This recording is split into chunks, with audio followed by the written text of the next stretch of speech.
こんにちは、テオテックです。今回レビューするのは Android スマートフォン Moto G100。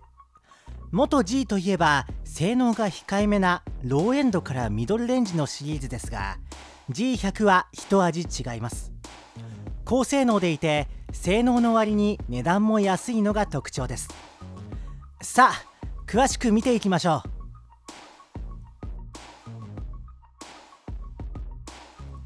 はじめに値段を確認しておきましょう。5月末に発売された際は 58,800 円でしたが、今や4万円台から購入できます。価格に対してスペックは破格です。プロセッサはスナップドラゴン870。この価格帯ではまずお目にかかれない高性能なプロセッサです。プロセッサがパワフルなのでできることも多彩です。最大 6K の動画撮影やディスプレイにつないでデスクトップ PC のように使うこともできます。性能は後ほど紹介しますが、先に本体を見ていきましょう。押さえておきたいのはこのサイズ感です。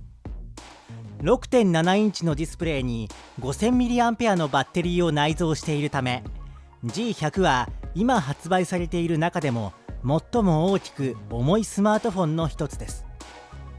厚みも1センチ近く、手に持つとまるでモバイルバッテリーを持っているかのようです。ただ悪い点ばかりではありません。背面は白く反射するマット加工になっていて、見た目にも綺麗で指紋も目立ちません。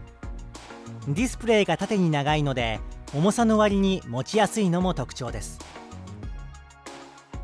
このディスプレイはフル HD プラス解像度 6.7 インチの IPS ディスプレイで21対9と縦長の比率になっています。 IPS 液晶としては品質は良いディスプレイです。 HDR 表示に対応していて、明るさはおよそ500ニト、手動で最大にすれば600ニト前後まで上がります。発色もカラフルでメリハリの効いた色合いです。90Hz の高速駆動なのでスクロールも滑らかでスムーズです。設定から自動を選べば状況に応じてリフレッシュレートを 60Hz に切り替えるのでバッテリーの節約もできます。一方サウンドに関しては至って普通です。イヤホンジャックを備えていますが、スピーカーは画面下の一つだけ。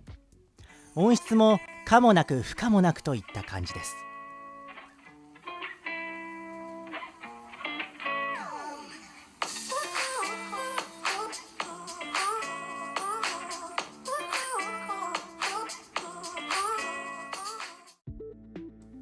さて肝心のパフォーマンスを見ていきましょう。スナップドラゴン870は1世代前のフラッグシッププロセッサ865をさらに高クロックにしたもので、国内で発売されているミドルレンジ端末では最高峰の性能を誇ります。 5G と Wi-Fi6 にも対応。メモリも 8GB と大容量なのでスペック要求の高いゲームであっても動作はスムーズです。原神も 60fps で滑らかにプレイできます。厚みのある本体は放熱面ではメリットになるのでゲーミングスマホとしても魅力的です。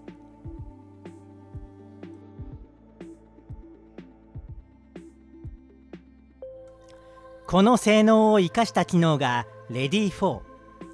G100 をディスプレイに接続し、Bluetooth のマウスとキーボードを使ってパソコンのように操作できます。野心的な機能ですが、ゲーム以外のアプリは意外に思い通りに動作します。ディスプレイ解像度は最大 4K30fps まで対応。ウィンドウサイズも自由に変えられ、Netflix など著作権保護のかかったビデオも問題なく再生できます。大画面でマルチタスクがしたいならあって損のない機能でしょう。ただゲームはコントローラー操作に対応していない場合が多い点に注意が必要です。原神は Android 版ではコントローラーに対応していません。対応しているゲームであってもメニュー画面ではマウス操作が必要だったりと、ゲームコンソールのように使うのは難しいです。一方通常使用時の UI は苦癖がほとんどありません。ロック解除は側面の指紋センサで、ホーム画面や設定画面もほぼデフォルトの Android です。余談ですが、今のモトローラはレノボのグループ企業です。最近レノボ製のタブレットもレビューしましたが、同じようにカスタムの少ない UI で好感が持てました。よろしければこちらの動画もご覧ください。さて本題に戻って、モトローラらしいカスタマイズ要素はこの元アプリに集約されています。画面に触れず本体を振るだけでライトをつけられるジェスチャーなど、地味ながら実用的な設定が並びます。 Google アシスタント専用のボタンは左側面にありますが、このボタンの機能は固定です。バッテリーは 5000mAh ですが、大型のディスプレイとパワフルなプロセッサーを搭載しているので、バッテリー持ちは平均か気持ち長め程度です。充電は 20W の急速充電に対応。急速充電器と充電ケーブルも付属します。さてカメラをチェックしていきましょう。背面カメラは4つあるように見えますが、実際に撮影に使えるのは広角と超広角の2つです。メインで使用する広角カメラは最近のミドルレンジでは平均的な画質です。64メガピクセルのセンサーですが、画素がとても小さいため、デフォルトでは画素を束ねて16メガピクセルで撮影します。他のミドルレンジのライバルと同様、明るい場所であれば写りは綺麗です。ただし光学式手ブレ補正がないので、屋内や夜間では手ブレしやすいのもミドルレンジの他の機種と同様です。一方、動画撮影で 6K や 4K60fps が選べるのは高性能なプロセッサーを搭載している機種ならでは。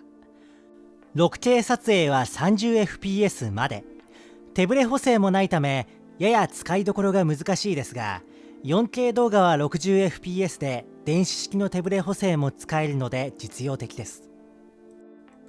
超広角カメラは16メガピクセル。こちらはミドルレンジのセカンドカメラとしては高解像度で、発色も綺麗です。このカメラはオートフォーカス付きで高画質なマクロ撮影にも使えます。マクロ撮影用のフラッシュは明るい場所ではやや光が強すぎますが、暗い場所で撮影する際は便利です。マクロ動画も最大 4K30fps で撮影できます。インカメラは広角カメラと超広角カメラの2つ。画角を切り替えて使うことができるのは便利ですが、デュアルパンチホールのデザインは人によって好みが分かれるところでしょう。さてそろそろまとめに移りましょう。元 G100 は例えるならパワフルなエンジンを備えるアメリカ車のようなスマートフォンです。本体は大きく重く、スピーカーや標準カメラといった部分はあくまでミドルレンジ相応です。それでも5万円以下では最高の性能を備え、値段も比較的手頃で、レディー4や高画質なマクロ撮影など尖った個性も備えています。あなたがパフォーマンスを最も重要視していて、なおかつなるべく安価にスマートフォンを入手したいなら G100 はぴったりの選択肢になるでしょう。このチャンネルはテオテックです。よろしければ高評価とチャンネル登録をお願いします。これまでの他のレビュー動画もぜひご覧ください。ではまた。